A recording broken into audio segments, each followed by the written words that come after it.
The snowy valley lies hushed beneath dawnlight. Inside the farmhouse, Akari slowly wakes as pale light filters through paper screens, and Akari slides open the door, greeted by a rush of colder air and the distant scent of miso warming in the kitchen.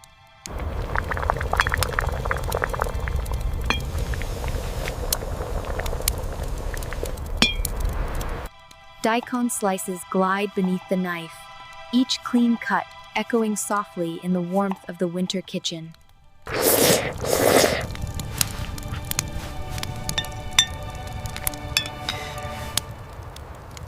Mochi cat curls near the irori, paws tucked under chin as the first breakfast aromas drift lazily through the room.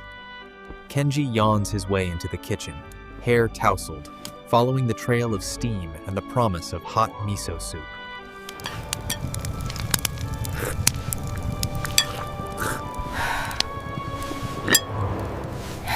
Steam curls up in delicate ribbons as tofu cubes bob gently in the golden miso, tiny bubbles kissing the surface. After breakfast, Akari slides open the veranda door. Kenji steps out with a shovel, crunching through the powder as he starts clearing a neat path from house to gate.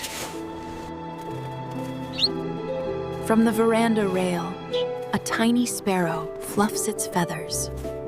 Watch.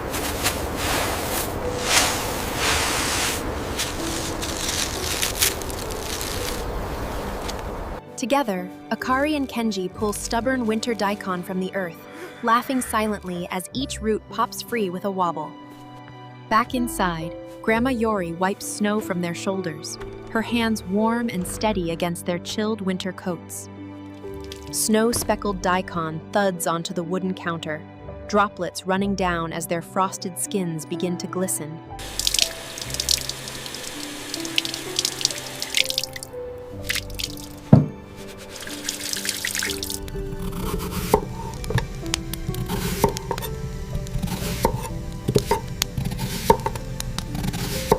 Grandma opens the wooden pantry, rows of jars and baskets revealing the quiet abundance stored for long winter days.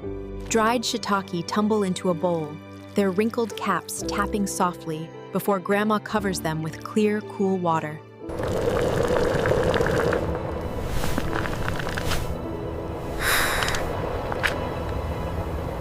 Kombu slides into the pot, edges dark and glossy, as clear water begins to tremble with the first rising heat.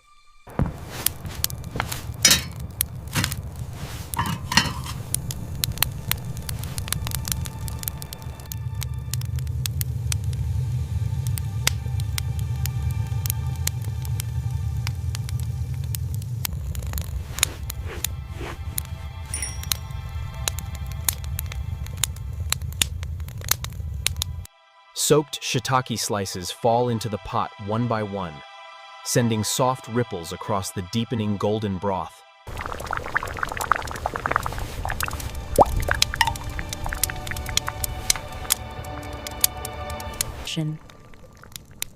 A ladle lifts rich broth and vegetables, steam swirling as droplets slide back into the pot.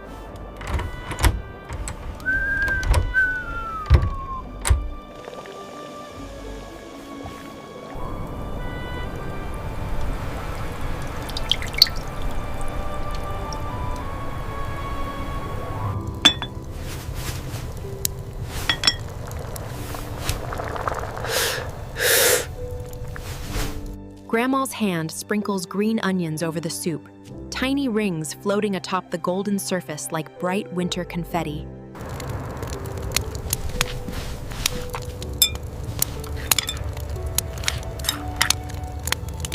Chopsticks lift tofu and daikon from the bowl, broth dripping back with tiny ripples and soft, delicate splashes.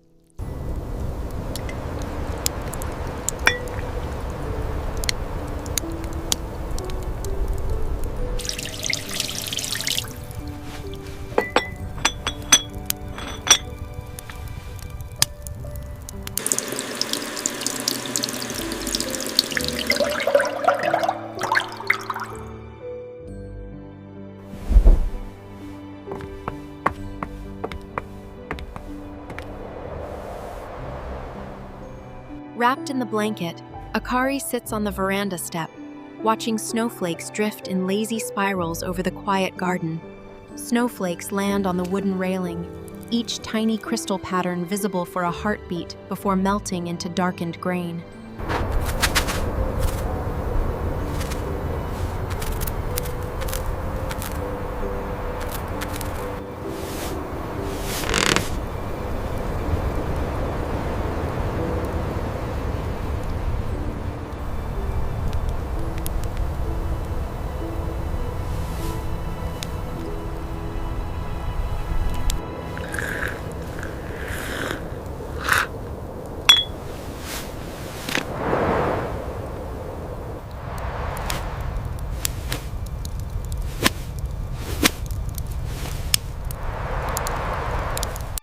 Napkin edges slide together with a soft whisper, fabric creasing crisply beneath Grandma's careful fingers.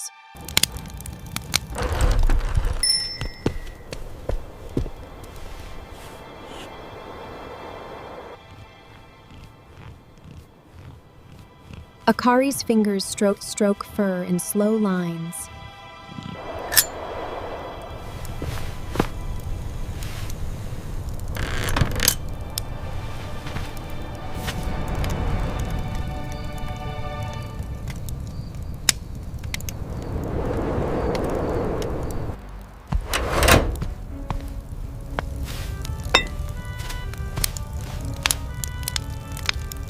Onigiri rest neatly on a plate, seaweed wrapping glossy in the lamplight as grains catch tiny highlights like scattered stars.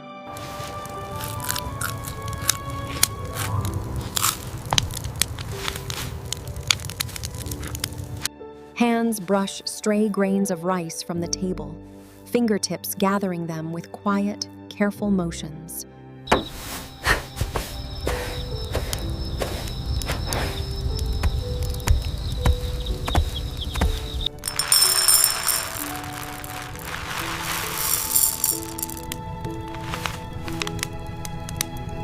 Akari joins Grandma at the sink, rinsing the beans, watching the water cloud briefly before running clear and bright again. Beans tumble into the pot, pinging softly against metal before disappearing beneath rising water, and the first small bubbles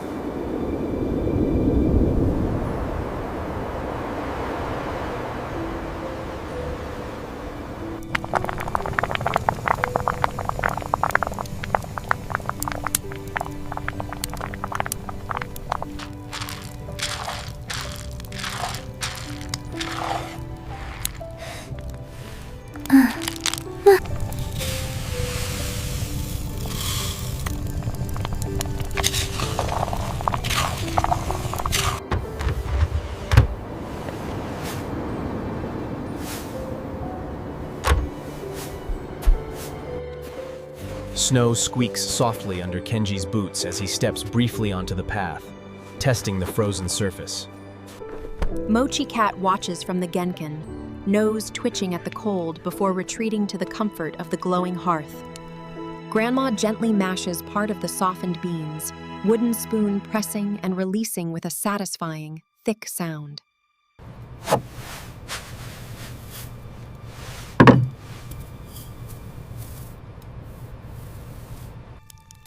Mochi pieces are placed on a wire rack above the coals, their pale surfaces beginning to blister and puff.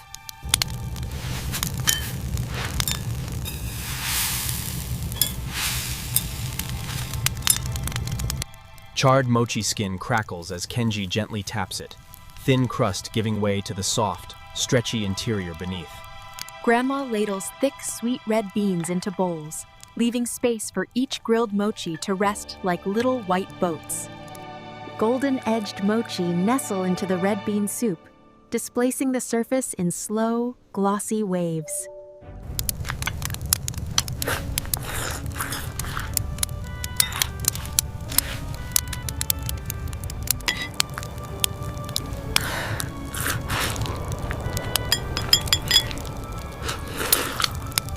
Mochi stretches between spoon and bowl, forming a glistening strand before slipping back with a soft, sticky sound.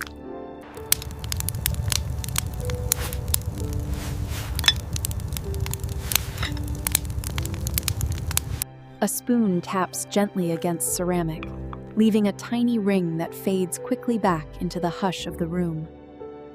Later, Kenji rises to clear the bowls, moving slowly so as not to disturb the fragile stillness of the winter night. Warm water fills the sink again, bubbles forming a thin, shimmering layer over dessert-stained bowls. Akari returns to the veranda one last time, now facing a night sky thick with stars.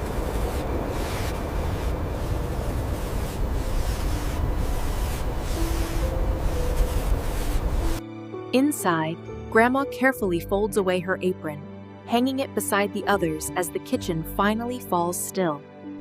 The kitchen lamp is switched off, filament glowing for a breath longer before the room settles into hearth-lit shadow.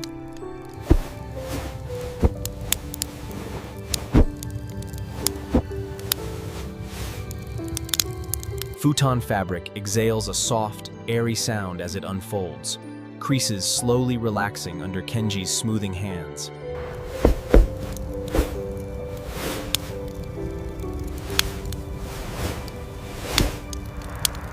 Mochi cat kneads the edge of a futon, paws pressing in slow rhythm before it circles and settles into a tight curl.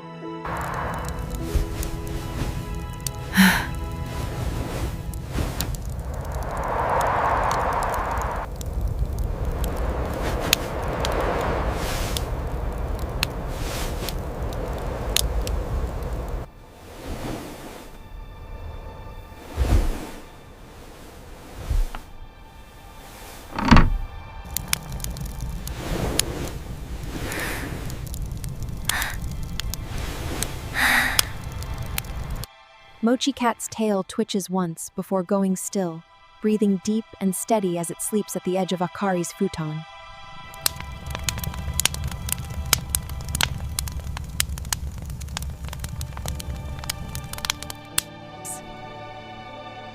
Outside, snow continues to fall, flakes whispering against the darkened window pane. The farmhouse seen from afar glows softly, one small, steady light.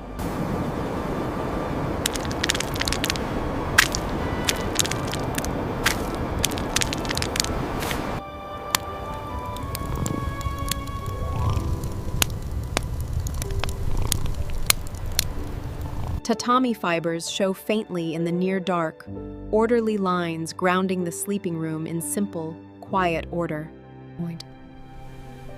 Akari's eyes finally close, lashes resting against her cheeks as the last ember glow.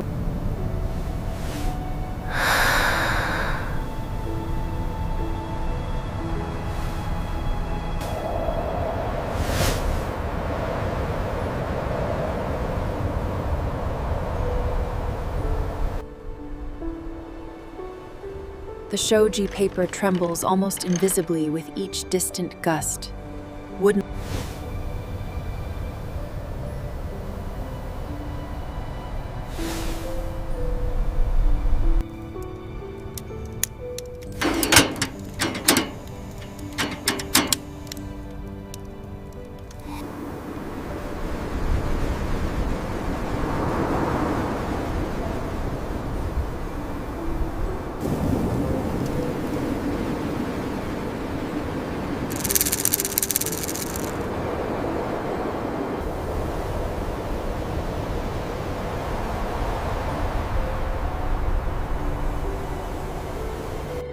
A faint line of frost traces the edge of a roof tile, crystals glittering briefly as the sky begins to pale.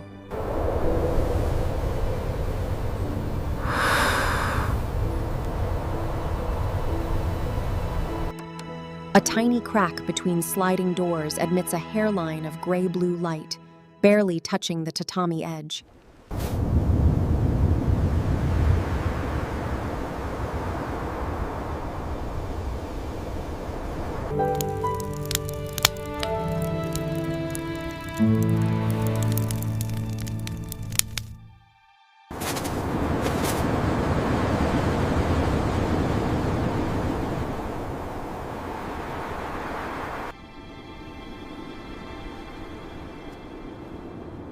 A pale wash of morning blue finals.